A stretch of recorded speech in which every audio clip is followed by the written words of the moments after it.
my dog is starting to want my attention. Oh, that's fine. Oh, this is 8 Minutes of Awesome. And I'm Jennifer Lipsky. Joining me today is Cara Graver, a creative artist, potter, and healer based in Chester County, Pennsylvania. Hi, Cara. Hi, Jennifer. So Cara, good to talk with you. oh, thank you. Thank you. And I know your dog is there with you right now, too. Um, what's his name?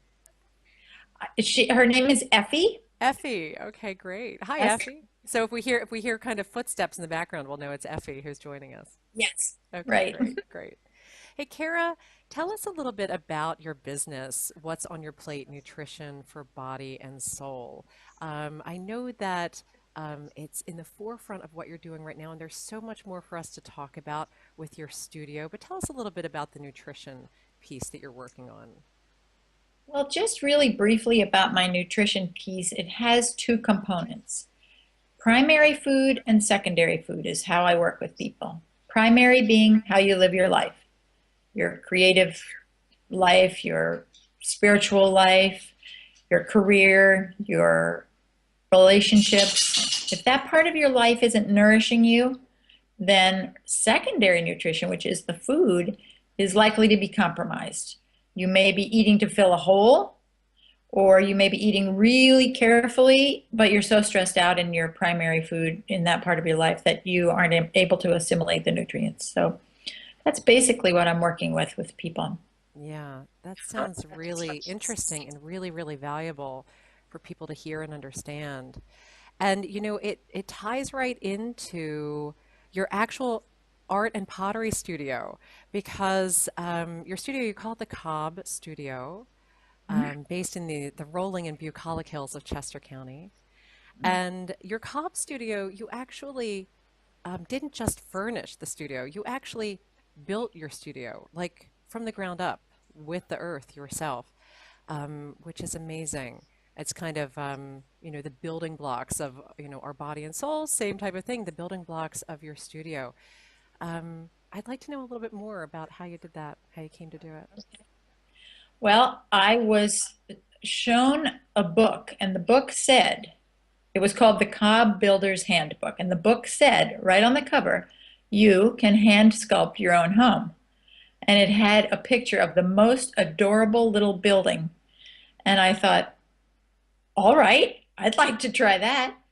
And I read the book and I thought, I totally get that. It's a very simple process. It's been done on almost every continent in every age, and it's experiencing a revival now. So I built it with my own two hands. It's really amazing. How long did it take you? It took almost 4 years, but it went faster once I quit my job. Yeah, yeah. It's interesting because that brings up the point that there is no kind of quick fix to nourishing ourselves and to, healing ourselves and making our bodies and souls kind of really work together and unite and be strong. Everything is really, really a process. And that's really a good reminder, you know. hmm So I'd like to know, why is it that you do what you do? Well, it's interesting to me that I embarked on health coaching right around the same time I was finishing my building, because to me the building and my work as an artist and a potter was my primary food. And I didn't, I hadn't really thought of it that way before I embarked on this program to become a health coach. But I would, people would ask me what I did, and I would say, well, I'm an artist, but I'm a health coach. And I felt apologetic because I thought people aren't going to understand. But those two things totally go together. So that's kind of that's how it came together for me. Those things, because someone else's primary food might be a little lacking in their experience of themselves as creative. They might even think that it's not for them to be creative, but everyone does have the capacity to be creative. We have the desire to be creative. We have the need to be creative. So I really help people with that as well, to see themselves as an artistic being. Yeah, yeah, absolutely. So important to tap into all of that. Um, and in the process of all of that, I'm sure there's been a lot of self-growth for yourself as well through your whole life. And Oh, yeah, yeah. So who has inspired you, from years ago through now? Who inspires you? well, I would guess that probably my dad was one of the biggest inspirations because I was a watcher as a child. I often didn't understand what people were trying to teach me by telling me things, but I watched what people did. And my dad really, his motto was often wrong, but never in doubt. Mm, And he just would embark on things and see how it went. And I realized that I learn best that way myself. So that's been a guidepost for me mm, for anything. And I just really think, well, I have to try it to even know if I'm getting close to being able to do something. I can't project it as an abstract concept. I have to get into it. hmm. Yeah.